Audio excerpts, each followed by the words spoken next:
পাকিস্তানৰ সন্ত্ৰাসবাদী কাম কাজসমূহক বিশ্বৰ জনতাৰ সন্মুখত লৈ যাবলৈ সৰ্বদলীয় প্ৰতিনিধি দল এটা বিভিন্ন ৰাষ্ট্ৰলৈ যাব। ৰাহুল গান্ধীয়ে যিহেতু কংগ্ৰেছৰ পৰাও 4জন যাব, সেই 4জনৰ ডেলিগেশ্যনত তেওঁ অসমৰ এজন সংসদৰ নামো অন্তৰ্ভুক্ত কৰিছিলে।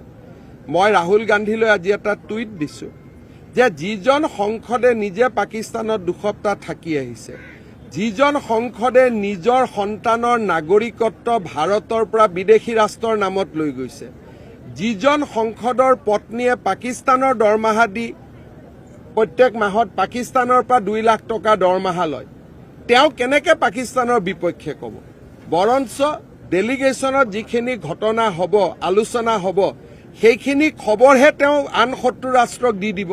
সেইকাৰণে মই ৰাহুল গান্ধীক অনুৰোধ কৰিছোঁ যে আপুনি এনেকুৱা মানুহৰ নাম অন্তৰ্ভুক্ত নকৰিব যি ৰাষ্ট্ৰৰ নিৰাপত্তাৰ প্ৰতি ভাবুকি হ'ব।